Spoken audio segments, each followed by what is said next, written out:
And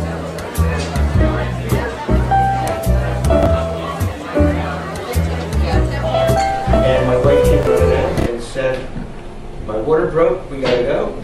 And our boy is next door at the neighbor's, let's go. I said, great. She grabbed her bag of stuff, I grabbed a bag of weed. We kissed, jumped in the car, and headed down the hill. And as I glided through the stop sign with my foot on the floor, with clenched teeth, I said, I got a new way to go. So we headed up towards Allentown Hospital. We came to a stoplight, and my brakeless car and I had a plan. At the stoplight, there was a motel. We pulled into the lot, and we just did circles in the lot till the light changed. Came back down, seamlessly flooded into traffic, and we were about to go to the next stoplight. And it was, I think it was the 17th and Tillman and Allentown, so we hit another red light and pulled into a gas station on Ladder Road. Made one lap around the pumps, and then cut the corner so I could get up to the hospital.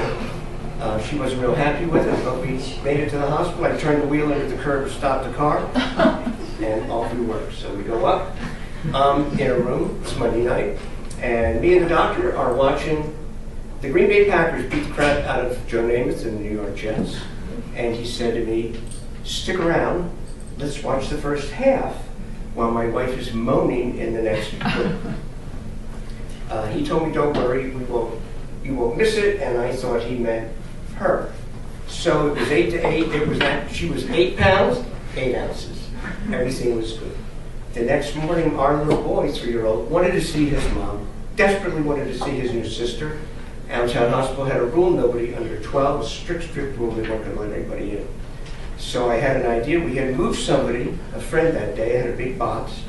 So I took the box to the hospital in the back of the truck, put Sam in a box, and on the top I wrote, it's a girl. I picked up the box and went in the hospital and got into the elevator to go up to the floor, and in came Allentown's version of Nurse Ratched, and about 100 people in the elevator. And as we're going up, it seemed really slow. I thought I felt movement. I thought I heard a little squeal come out of the box.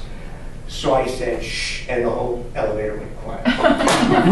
When the door opened, I ran down to my wife's room and came in and threw the box on the floor. She said, what's that? I said, surprise. And out popped her son. She was thrilled. Now he wanted to see his sister. She was not allowed, my wife was not allowed out of bed, so I threw the back of the box, little holes, picked up the box, and went down the hall to the nurse. She had pressed the box against the glass. As Nurse Ratched turns out to be on our floor, she's headed towards me, and I'm looking at her, and I know she's going to come after you. I got the box against the glass. He was squirming a little bit. We were chatting, and I went to get a better grip, and the bottom opened out, and he fell on the terrazzo floor. She rushed over. He was bleeding from the forehead. She grabbed him and ran down the hall, and I chased after her. I found her in the emergency room, where I will call him Officer Grumpy was. And I was interviewed for child abuse, and I got pamphlets, and I had to sign a form, and we got the hell out of there. So, the next day, we're home. We're home, and we're at the table, and it is the 4 of us. We have our little girl, and we're eating our favorite meal. It's called plant fish, but I'll tell you about that. He stands up. And I look at him, I'm the cook, and I'm about 10 feet away in the kitchen, and he starts to lean, and he falls on the floor. And cuts his chin. I clean off the blood, and we're back to the hospital, emergency room, and I'm hoping that on Wednesdays, Nurse Ratched is not there, and Officer Grumpy is not on duty, but much to my dismay, they were there. This was a longer visit. He had a bandage on his forehead. Now he was getting patched up on his cheek. I had to wait for social services to come and interview me, and then another policeman in for the poor battered child. And finally I got out of there. We went home, everything calmed down, and then we had another day.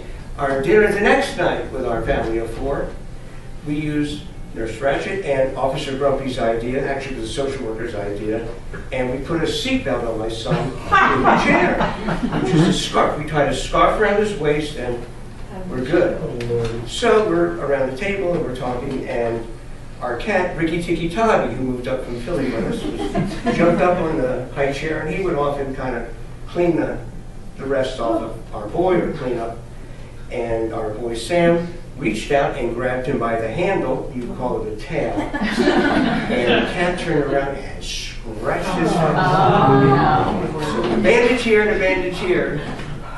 I really didn't know another hospital to go to. I went back at Allentown Hospital, 1973, and Grumpy was there, and Ratchet was there, and that was a very, very long visit. That's the end of the story.